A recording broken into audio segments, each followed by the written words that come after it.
Hello students, today we will be discussing about polysaccharides. ठीक है, polysaccharides are also called as glycans. किसी भी monosaccharide की किसी भी कार्बोहाइड्रेट के पीछे अगर आपको ओस या एन लगा मिले तो इसका मतलब समझ जाए ना वो एक पोलीसेक्राइड है. ठीक है, जैसे सेलुलोज, ग्लाइकन. ठीक है, इनके पीछे ओस और एन है, इसका मतलब ये पोलीसेक्राइड्स है. Now the question arises, polysaccharides actual में होते क्या है. ठीक है, पॉलीसेक्राइड्स की अगर आप बात करते हो बेटा, जब 10 से ज़्यादा मोनोसेक्राइड्स की यूनिट एक दूसरे से अटैच हो जाए by the glycosidic bond by the condensation reaction, ठीक है, उसको हम बोलते हैं पॉलीसेक्राइड्स. अगर 10 से ज़्यादा मोनोसेक्राइड्स एक दूसरे से अटैच हो जाती. ठीक है, अब हम ये बात करते हैं, जैसे हम एग्जांपल्स लें, जैसे स्टार्च, सेलुलोज, काइटिन, पैक्टिन, ये सारे हैं आपके पॉलीसेक्राइड्स. अब आप इनके फंक्शंस देखो बेटा. स्टार्च का क्या काम होता है? Food storage. ठीक है, जितना भी हम खाना खा रहे हैं बेटा वो स्टार्च के फॉर्म में है. आपने सुना होगा आलू के अंदर स्टार्च होता है ना. और अगर हम काइटिन की बात करें, कॉकरोच का जो एक्सोस्केलेटन होता है, अगर आपने कभी कॉकरोच के ऊपर पैर रखा होगा तो ऐसे आवाज़ आती है जैसे चिप्स टूटी है.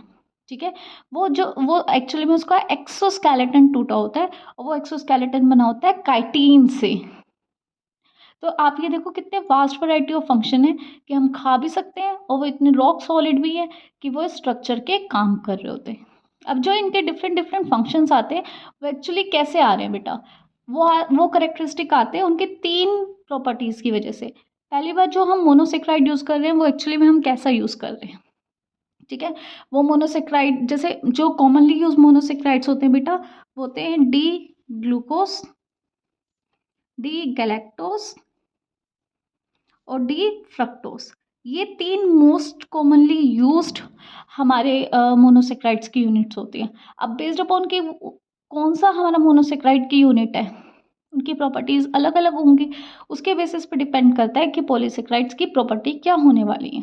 दूसरा होता है कि उसकी चेन की लेंथ क्या है. मान लो उसके अंदर 10 मोनोसेक्राइड की यूनिट है या उसके अंदर 500 मोनोसेक्राइड की यूनिट है, उसके बेसिस पे हम उसकी प्रॉपर्टीज़ को बताते हैं.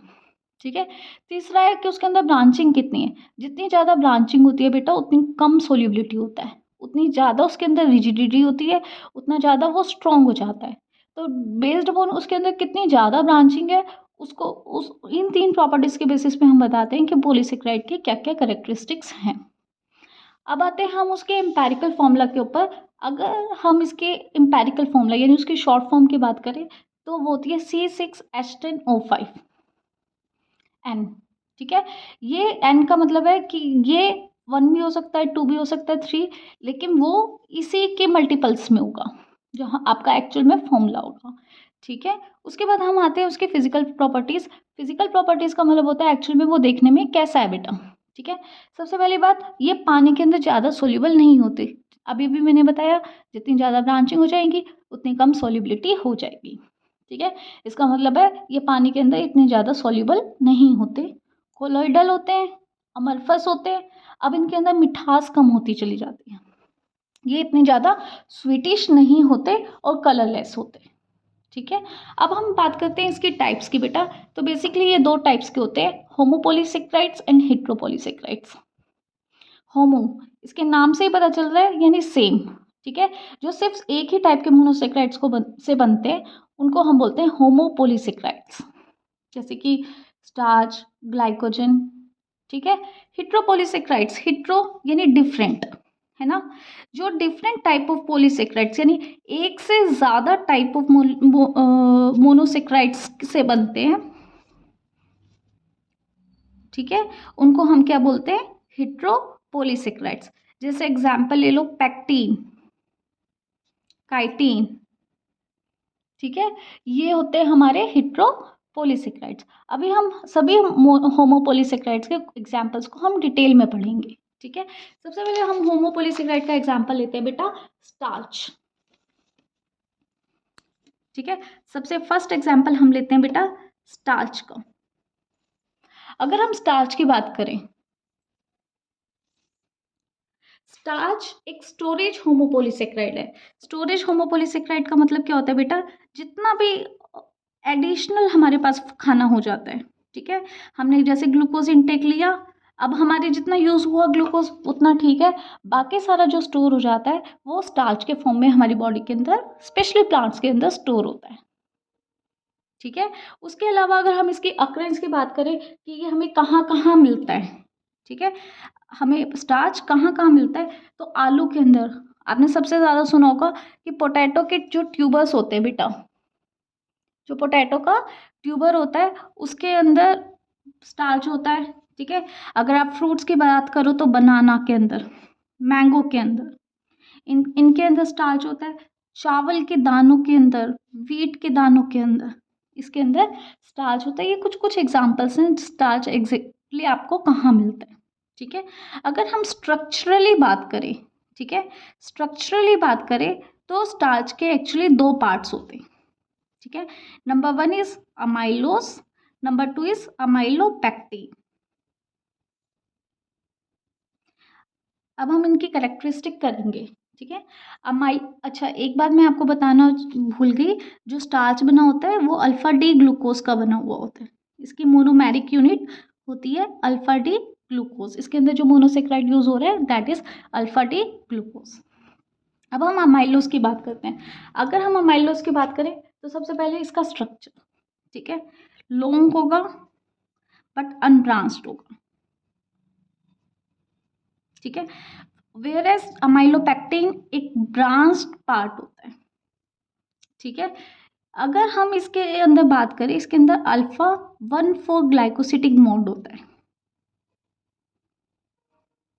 वेयर एज इसके अंदर अल्फा 1,4 होता है, लेकिन हर 24 से 30 के मोनोसेक्राइड यूनिट के बाद एक अल्फा 1,6 ग्लाइकोसिटिक बॉन्ड आ जाता है, जिसकी वजह से ब्रांचिंग भी आ जाती है।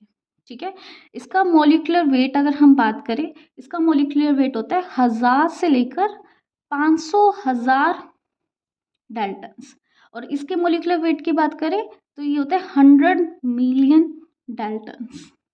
ठीक है, अगर हम आयोडीन के साथ ट्रीट कराएं तो हमारा अमाइलोस का जो पार्ट होता है वो हमें देता है ब्लू कलर, लेकिन जो हमारा अमाइलोस पैक्टिन होता है ये हमें देता है रेड वॉयलेट कलर। ठीक है, ये एक्सपेरिमेंट सबने किया होगा, आलू काटा होगा। ठीक है, ये एक्सपेरिमेंट एक्चुअली सबने परफॉर्म करके देखा हुआ होगा। ठीक है, कि उन्होंने क्या किया होगा, आलू को काटा होगा और उसके ऊपर आयोडीन की 2 ड्रॉप्स डाल के देखा होगा, आपको ब्लू ब्लैक कलर दिख रहा होगा। ठीक है, ये कुछ कुछ प्रॉपर्टीज होती है आपके स्टार्च की। अब हम इसके स्ट्रक्चर को देखते हैं। देखो मैंने ये बनाई है अल्फा डी की यूनिट, अल्फा डी ग्लूकोज की यूनिट, ये 1 2 3, ठीक है, एंड सो ऑन। जब इसका फर्स्ट का C1 कार्बन और दूसरे का 4th कार्बन एक दूसरे के साथ कंडेंसेशन रिएक्शन से बनाता है अल्फा 1,4 ग्लाइकोसिडिक बॉन्ड्स। ठीक है, जिसकी वजह से जो ये स्ट्रक्चर है ये बिल्कुल स्ट्रेट लॉन्ग चेन की तरह तरीके से बनता जाता है और अल्टीमेटली ये स्पाइरली कॉइल्ड हो जाता है। ठीक है, दूसरी तरफ देखो बेटा अमाइलोपेक्टिन का स्ट्रक्चर। ठीक है, अमाइलोपेक्टिन का अगर आप स्ट्रक्चर देखते हो बेटा, इसके अंदर देखो ये ग्लूकोज की यूनिट है, इसका फर्स्ट कार्बन का हाइड्रोक्सिल ग्रुप रिएक्ट कर चुका है दूसरे ग्लूकोज की यूनिट का 6th कार्बन के साथ, अल्टीमेटली एक स्ट्रक्चर बनाता है जिसको हम बोलते हैं अल्फा 1,6 ग्लाइकोसिटिक बॉन्ड। ठीक है, इसमें क्या होता है कि आपकी 24 से 30 आपके जो ग्लूकोज है वो स्ट्रेट चेन के फॉर्म में अटैच्ड है, उसके बाद फाइनली एक अल्फा 1,6 ग्लाइकोसिडिक बॉन्ड बन रहा है और वहाँ से ब्रांचिंग हो जा रही है, फिर से ये स्ट्रेट चेन बन रहा है। ठीक है, इसी ये जो अल्फा 1,6 ग्लाइकोसिडिक बॉन्ड है यही ब्रांचिंग के लिए रिस्पॉन्सिबल होता है। ठीक है, अब इनकी अगर हम रेशियो की बात करें तो ऐसा होता है कि किसी ऑर्गेनिज्म के अंदर अमाइलोस ज़्यादा है, किसी में अमाइलोपेक्टिन ज़्यादा है, इनकी रेशियो वेरी कर रही होती है डिफरेंट ऑर्गेनिज्म टू ऑर्गेनिज्म। जैसे हम मेज़ का एग्जाम्पल लें, मक्के के अंदर हम रेशियो देखें, अमाइलोस 20% होता है और अमाइलोपेक्टिन हमारा 80% होता है। ठीक है, इसका मतलब 1:4 की रेशियो उसके अंदर आती है। ठीक है, अब हम अगर बात करें स्टार्च की डाइजेशन कैसे होती है, हमारी बॉडी के अंदर काफ़ी एंजाइम्स हैं जो स्टार्च को डाइजेस्ट कर सकते हैं, जैसे हमारे सलाइवरी अमाइलेज। ठीक है, उसके अलावा जो पेनक्रियाज में भी अमाइलेज होता है, पेनक्रिएटिक अमाइलेज भी इसकी डाइजेशन कर सकता है। ये दोनों स्टार्च की डाइजेशन कर देते हैं इनटू द माल्टोस, आइसोमाल्टोस एंड डेक्स्ट्रीन के अंदर, ठीक है, वो उसको इन 3 यूनिट्स के अंदर तोड़ देता है। क्लियर है। उसके बाद हम नेक्स्ट एग्जांपल अगर ले इसका, तो it is cellulose. Next example is cellulose. अगर आप सेलुलोज की बात करते हो बेटा, सबसे पहले ये कहाँ पर मिलता है, ठीक है, इसकी अक्रेंस की बात करें तो मेनली ये कहाँ मिलता है, आपकी cell wall of algae, fungus and protist, इसके अंदर ये मोस्ट कॉमनली हमें मिलता है। ठीक है, अगर हम इसकी प्रॉपर्टीज़ की बात करें, ये इनसॉल्युबल होता है पानी के अंदर, एक्स्ट्रा सेलुलरली प्रेजेंट होता है, यानी ये सेल के आउटर साइड प्रेजेंट होता है, और काफ़ी स्ट्रॉन्ग होता है, या फिर हम ये बोलते हैं काफ़ी रिजिड है, इसीलिए नॉर्मली स्ट्रक्चरल फंक्शन परफॉर्म करता है। ठीक है, इसीलिए हम इसको ये बोलते हैं नॉर्मली स्ट्रक्चरल फंक्शंस परफॉर्म करते हैं, इसीलिए हम इसको स्ट्रक्चरल पॉलीसेकेराइड भी बोलते हैं। ठीक है, अगर ये अनब्रांच्ड होता है, और इसकी जो मोनोमेरिक यूनिट होती है बेटा, वो होती है बीटा डी ग्लूकोज। ठीक है, अब हमने इसमें देखो, मैंने ग्लूकोज की यूनिट्स बनाई अगेन। ठीक है, अभी मैंने ये ग्लूकोज की यूनिट्स बनाई, और इसके अंदर हमने जो बॉन्डिंग करी, हमने कहा इसका फर्स्ट कार्बन लिया, इसका फोर्थ कार्बन लिया, और इसके बीच में हमने क्या करा, इसकी हाइड्रोक्सिल ग्रुप्स बन गए which is in the form of bridge. जो ये स्ट्रक्चर है, ये मैंने बीटा डी ग्लूकोज लिए हैं। ठीक है, ये बीटा डी ग्लूकोज के स्ट्रक्चर्स लिए हैं, और फर्स्ट और फोर्थ कार्बन के बीच में जो बॉन्डिंग हो जाती है, जिसकी वजह से इसके बीच में जो बॉन्ड बनते हैं बेटा, ये बॉन्ड्स हैं बीटा 1,4 ग्लाइकोसिटिक बॉन्ड्स। ठीक है, ये बॉन्ड्स हैं बेटा बीटा 1,4 ग्लाइकोसिटिक बॉन्ड्स। अब हम इसके मोलिकुलर वेट की बात करें, तो इसका मोलिकुलर वेट होता है बेटा 0.5 से लेके 2.5 मिलियन डाल्टन्स के बीच में इसका मोलिकुलर वेट होता है। ठीक है, अब ये इसमें ना जो ये अल्फा डी ग्लूकोज की यूनिट्स है, वो बिल्कुल सीधी लगती चली जा रही हैं, इसीलिए इसका स्ट्रक्चर बिल्कुल स्ट्रेट होता है, कोई भी ब्रांचिंग इसके अंदर नहीं होती, और ऐसा कोई भी एंजाइम नहीं है जो इसको हमारी बॉडी के अंदर जो बीटा 1,4 ग्लाइकोसिटिक बॉन्ड को डाइजेस्ट करा सके। ठीक है, लेकिन मतलब ह्यूमंस के अंदर ऐसा कोई भी एंजाइम नहीं है जो इसको डाइजेस्ट करा सके। लेकिन हम ल्यूमिनेंट्स की बात करें, जैसे काऊ है, शिप्स हैं, उन ल्यूमिनेंट्स के अंदर एक एंजाइम होता है बेटा सेलुलेज, वो इस बॉन्डिंग को तोड़ सकता है और इसकी डाइजेशन को करा सकता है। ठीक है, उसके बाद हम लास्टली हम तीसरे एग्जाम्पल की बात करते हैं बेटा, विच इज़ योर ग्लाइकोजन। ठीक है, ग्लाइकोजन एनिमल्स के अंदर स्टोरेज पॉलीसेकेराइड होता है, हमारे अंदर जो एक्स्ट्रा फूड होता है ना, वो स्टोर हो जाता है in the form of glycogen, इसीलिए हम इसको एनिमल स्टार्च भी बोलते हैं बेटा। ठीक है, इसको हम इसीलिए एनिमल स्टार्च भी बोलते हैं। ठीक है, अगर हम इसकी अक्रेंस की बात करें कि ये कहाँ कहाँ पर मिलता है, ठीक है, it is normally found in the granules of liver cells, skeleton muscle cells, ये यहाँ पर नॉर्मली मिलता है। ठीक है, इसका स्ट्रक्चर होता है बेटा ब्रांच। ठीक है, बिल्कुल जो आपका अमाइलोपेक्टिन है ना, बिल्कुल उस जैसा इसका स्ट्रक्चर होता है। ठीक है, जो स्टार्च के अंदर माइलोपेक्टिन होता है, बिल्कुल उस जैसा इसका स्ट्रक्चर होता है, जो कि ब्रांच होता है। इसके अंदर ऐसा होता है बेटा 6,000 से लेके 30,000 तक यूनिट्स अल्फा डी ग्लूकोज के फॉर्म में प्रेजेंट है। ठीक है, उसके बाद थोड़ा सा ब्रांचिंग हो जाती है, उसके बाद एक ग्लाइकोजन के अंदर 6,000 से लेके 30,000 तक अल्फा डी ग्लूकोज की यूनिट प्रेजेंट है। ठीक है, इसमें क्या होता है, हर 8 से 12 ग्लूकोज के बाद एक अल्फा 1,6 ग्लाइकोसिटिक बॉन्ड प्रेजेंट है, जिसकी वजह से ब्रांचिंग हो जाती है।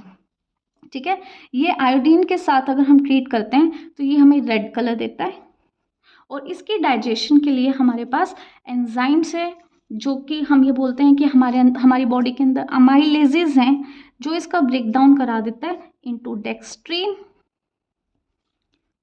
माल्टोस और ग्लूकोज की यूनिट्स में इसको तोड़ देता है।